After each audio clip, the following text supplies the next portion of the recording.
어제 발표된 정부의 부동산 대책 그리고 세법 개정안 여기에 대해서 자유한국당, 바른정당, 국민의당 좀 비판적인 목소리가 나오고 있습니다. 그러면 정의당은 어떤 생각일까요? 정의당의 이정미 대표 연결합니다. 이 대표님 안녕하세요. 네, 안녕하세요. 이정미입니다. 우선 부동산 대책 세법 개정안을 총평해 보신다면요. 네, 이 경기판을 뒤바꿀 장타가 필요한 시점에 아쉬운 단타에 그쳤다. 이렇게 말씀을 좀 드렸습니다. 예.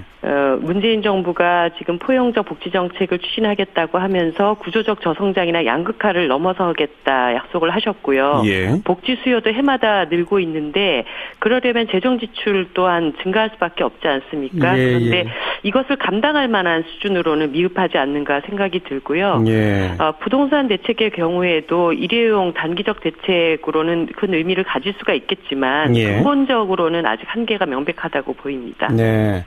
그러니까 홈런 같은 걸 기대했는데 단타다. 네. 그러니까 단타라고 하는 얘기는 그래도 안타는 안타인데 네. 부족하다 이 말이군요. 네, 그렇습니다. 그럼 하나하나 부동산 대책에서는 뭐가 제일 핵심적으로 부족한 겁니까?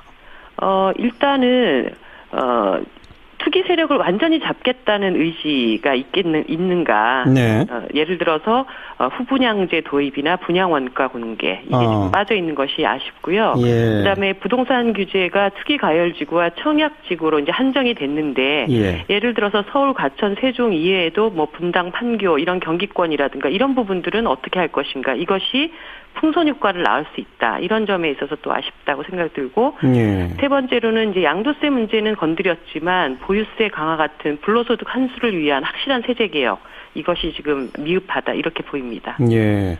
후분양제는 근데 외국에서도 법으로 이걸 강제하는 나라는 없다. 이런 반응이던데 그건 어떻게 생각하세요?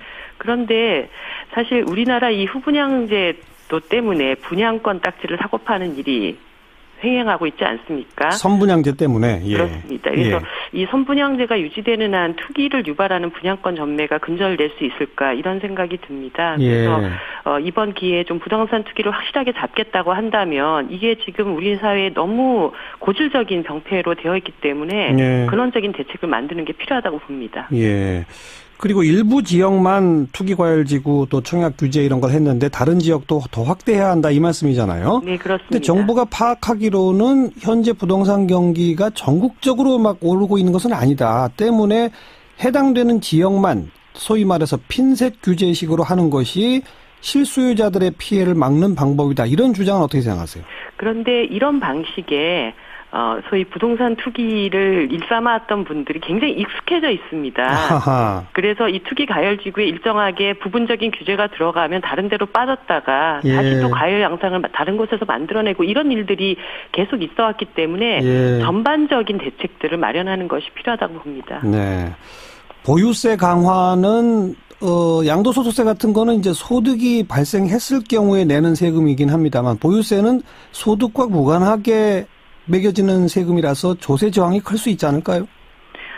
그럼에도 불구하고 지금 우리나라가 공시가격의 65%에 불과한 실거래가의 반영률을 적용을 하고 있거든요. 그래서 네. 보유세를 일정하게 정상화하는 과정들이 좀 필요하다고 보여집니다. 예. 아무래도 근데 노후에 집 한 채 딸랑 있는데 소득은 없는데 세금을 더 내라 그러면 반발하게 되는 이런 건 어떻게 해야 될까요?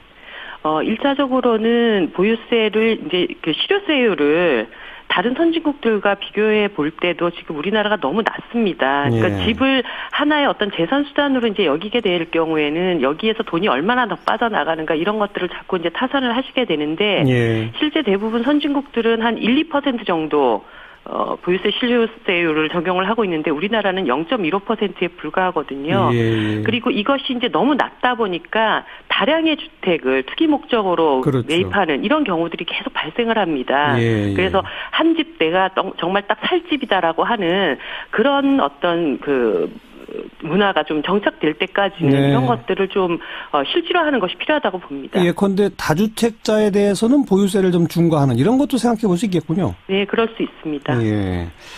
자, 부동산 대책에 대해서 아쉬운 부분이었고 세법 개정안에서는 어떤 점이 가장 아쉬우세요? 세법 개정안에 관해서는 지금 그 정부가 추진하려고 하는 포용적 복지 정책이 그 사업에만 한 178조 원이 듭니다. 예, 예. 당시 문재인 대통령께서 그 대선 후보 시절에 연간 한 12조 2천억 원 수준의 증세 방안을 공약을 했는데 그것만으로도 사실은 굉장히 부족한 세수인데 예. 이번에 발표한 내용을 보면은 한 5, 6조 정도 그렇죠. 이렇게 걷어들이겠다라고 하는 거거든요. 예, 예. 이렇게 될 때는 실제로 복지 체감도를 국민들이 느끼면서 세금을 좀 더 내면 우리에게 이런 구체적인 혜택이 오는구나 이런 만족도를 드리기도 어렵게 될 가능성이 매우 높습니다. 예. 한마디로 중부담 중복지 사회로 나가는데 좀 더 과감한 증세 정책을 통해서 국민들에게 사적으로 지출되는 돈이 아니라 세금을 내서 그것이 정당한 복지 혜택으로 돌아올 수 있는 이런 방안들이 예. 더 추진되는 것이 맞지 않는가 이런 생각이 듭니다. 정의당의 증세안은 그럼 어떤 겁니까? 기본적으로는 부자 재벌에 대한 증세, 그리고 부동산 불로소득 과세와 주식 양도소득 누진 과세 등의 공평 과세, 그리고 이제 세 번째가 사회복지세, 그리고 소득세 등의 누진 증세를 강화하자라고 하는 이 안을 가지고 있고요. 이것을 통해서 연간 한 70조 원의 재원을 마련을 하자는 것입니다. 70조. 그래서 사회복지를 목적으로 하는 그런 세금을 또 별도로 좀 더 걷어서 구체적인 복지 혜택을 체감하도록 하자는 것이죠. 사회복지세는 어디에다 부과하는 겁니까? 소득세, 법인세, 상속증여세, 종부세 이런 데다가 추가로 그 사회복지를 목적으로 하는 부가세를 10%에서 20% 정도 부과를 하는 것입니다. 예, 모든 세금, 법인세, 소득세에다가 플러스 한 10에서 20%의 사회복지세 이렇게. 그렇습니다. 그리고 또 근로소득자 절반 가까이가 지금 세금을 내지 않고 있잖아요. 네네. 이것도 이런 비정상적 구조도 바로잡아야 한다라는 논평도 있던데 그건 어떤 내용입니까? 네, 지금 2015년 기준으로 근로소득세 납세 대상자 중에 한 46.8%가 세금을 내고 있지 않다라고 통계가 잡혀 있는데요. 네. 사실 국민들이 아주 적게 벌어서 아주 조금의 세금이라도 내야 또 국민의 권리를 가질 수가 있는 것이거든요. 이것을 그렇죠. 이제 국민계세주의라고 얘기를 하고 예. 도세민주주의라고도 말씀드릴 수 있는데 예. 이 세금이 있는 곳에 국민의 권리도 있다라고 하는 것 속에서 형평성에 맞게 조금 버는 사람은 조금이라도 많이 버는 사람은 많이 이렇게 낼 수 있는 예. 그런 제도가 정착되는 것이 필요하다고 봅니다. 이게 잘 되지 않았을 경우에는 또 세금을 많이 내는 사람들은 표적 증세하냐 이런 반발들도 있을 수 있는 것이거든요. 예. 네, 이렇게 조금 제도가 바로 잡혀가야 된다고 봅니다. 그러니까 단돈 몇만 원이라도 네. 현재 소득세 부과 대상에서 빠져 있는 분들도 조금이라도 내도록 하자 이런 거군요. 네. 예. 세금 얘기 나온 김에 자유한국당에서 왜 담배세 다시 담배값 떨어뜨려서 담배세 줄이자. 네. 이건 어떻게 생각하세요? 본인들이 정권을 잡고 있을 때는 한마디로 서민 증세를 하다가 결국은 또 정권을 넘겨주고 난 다음에 그 말 바꾸기를 한 것은 정말 어이가 없는 일입니다. 네. 정의당은 담배세 그 당시에 인상 당시에 그러면 어쩔 수 없이 이 세금을 올린다면 이것은 담배로 인한 국민 건강을 해치는 분들에 대한 국민 건강 복지기금으로 사용하자라고 주장을 했고요. 지금 그 전체 한 5조 정도의 그 세수 중에서 그렇게 쓰이지 않은 돈이 3조 정도 되는 것으로 저희들이 알고 있습니다. 그래서 이 돈은 국민 건강 복지를 위해서 그 세금이 정확한 그 용도로 쓰이는 것으로 조정될 필요가 있다고 생각하고 있습니다. 네, 여기까지 말씀드릴게요. 고맙습니다. 네, 감사합니다. 정의당의 이정미 대표였습니다.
넘어서겠다 약속을 하셨고요. 예. 복지 수요도 해마다 늘고 있는데 그러려면 재정 지출 또한 증가할 수밖에 없지 않습니까? 예, 그런데 예. 이것을 감당할 만한 수준으로는 미흡하지 않는가 생각이 들고요. 예. 부동산 대책의 경우에도 일회용 단기적 대책으로는 큰 의미를 가질 수가 있겠지만 예. 근본적으로는 아직 한계가 명백하다고 보입니다. 네. 그러니까 홈런 같은 걸 기대했는데 단타다. 네. 그러니까 단타라고 하는 얘기는 그래도 안타는 안타인데 네. 부족하다 이 말이군요. 네, 그렇습니다. 그럼 하나하나 부동산 대책에서는 뭐가 제일 핵심? 세제개혁. 이것이 지금 미흡하다 이렇게 보입니다. 예. 후분양제는 근데 외국에서도 법으로 이걸 강제하는 나라는 없다. 이런 반응이던데 그건 어떻게 생각하세요? 그런데 사실 우리나라 이 후분양제도 때문에 분양권 딱지를 사고 파는 일이 횡행하고 있지 않습니까? 선분양제 때문에. 예. 그렇습니다. 그래서 예. 이 선분양제가 유지되는 한 투기를 유발하는 분양권 전매가 근절될 수 있을까 이런 생각이 듭니다. 그래서 이번 기회에 좀 부동산 투기를 확실하게 잡겠다고 한다면 이게 지금 우리 사회에 너무 고질적인 병폐로 되어 있기 때문에 예. 근원적인 대책. 어제 발표된 정부의 부동산 대책 그리고 세법 개정안 여기에 대해서 자유한국당, 바른정당, 국민의당 좀 비판적인 목소리가 나오고 있습니다. 그러면 정의당은 어떤 생각일까요? 정의당의 이정미 대표 연결합니다. 이 대표님 안녕하세요. 네, 안녕하세요. 이정미입니다. 우선 부동산 대책 세법 개정안을 총평해 보신다면요. 네, 이 경기판을 뒤바꿀 장타가 필요한 시점에 아쉬운 단타에 그쳤다 이렇게 말씀을 좀 드렸습니다. 예. 문재인 정부가 지금 포용적 복지 정책을 추진하겠다고 하면서 구조적 저성장이나 양극화를 정책을 만드는 게 필요하다고 봅니다. 예. 그리고 일부 지역만 투기과열지구 또 청약 규제 이런 걸 했는데 다른 지역도 더 확대해야 한다 이 말씀이잖아요. 네, 그렇습니다. 근데 정부가 파악하기로는 현재 부동산 경기가 전국적으로 막 오르고 있는 것은 아니다. 때문에 해당되는 지역만 소위 말해서 핀셋 규제식으로 하는 것이 실수요자들의 피해를 막는 방법이다. 이런 주장은 어떻게 생각하세요? 그런데 이런 방식에 소위 부동산 투기를 일삼았던 분들이 굉장히 익숙해져 있습니다. 아하. 그래서 이 투기 가열지구에 일정하게 부분적인 적으로 부족한 겁니까? 일단은 투기 세력을 완전히 잡겠다는 의지가 있는가? 네. 예를 들어서 후분양제 도입이나 분양원가 공개 이게 좀 빠져 있는 것이 아쉽고요. 예. 그다음에 부동산 규제가 투기 가열지구와 청약지구로 이제 한정이 됐는데 예를 들어서 서울, 과천, 세종 이외에도 뭐 분당, 판교 이런 경기권이라든가 이런 부분들은 어떻게 할 것인가? 이것이 풍선 효과를 낳을 수 있다. 이런 점에 있어서 또 아쉽다고 생각이 들고 세 번째로는 이제 양도세 문제는 건드렸지만 보유세 강화 같은 불로소득 환수를 위한 확실한